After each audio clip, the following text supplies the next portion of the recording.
Kyoto en une journée, c'est possible, mais encore faut-il savoir où aller vraiment. J'ai donné ce prompt à l'IA et elle m'a sorti un itinéraire que même un habitant m'aurait envié. Vous avez juste à personnaliser selon vos envies, temple, gastronomie, jardin, bref, on lit le prompt ensemble. Alors, pour le prompt, tu es un expert culturel japonais spécialisé dans l'histoire et les traditions de Kyoto. Tu donnes des conseils comme un habitant passionné, pas comme un guide générique. Prépare-moi une journée à Kyoto. Nous sommes deux adultes de 50 ans, dynamiques et sportifs. J'aime les quartiers traditionnels, la gastronomie, les jardins. J'ai une journée complète, une itinéraire heure par heure avec le nom des lieux, transport, prix d'entrée et conseils adaptés à mon profil. Alors, voici la journée idéale à Kyoto qu'il m'a suggérée. Donc, commencer à 8 heures du matin par un temple, débuter avant la foule, donc ça dure à peu près 1 heure et quart.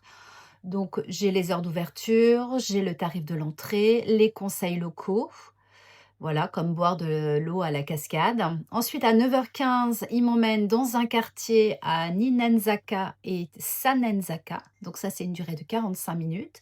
Qu'est-ce qu'il faut goûter? Le conseil photo. À 10h15, il m'envoie dans un temple, un jardin zen discret. Donc ça dure 45 minutes avec le prix de l'entrée. 11h15, on va à un sanctuaire, durée 30 minutes avec une entrée gratuite. Toujours le petit conseil qui va bien. Midi, le déjeuner à Gion. Ce quartier est vraiment magnifique, franchement, c'est à voir. Donc, ils proposent de la cuisine traditionnelle ou alors des udon raffinés. Donc, ça, c'est pas mal.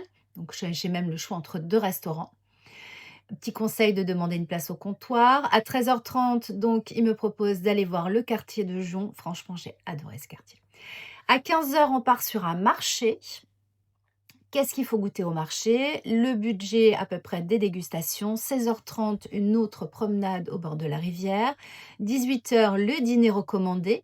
Donc, il y a l'option gastronomique ou alors... Ah non, il m'a pas mis un autre restaurant. Bon, je pourrais rajouter dans le prompt qui me met une option gastronomique et une option beaucoup plus traditionnelle et avec un tarif beaucoup plus abordable.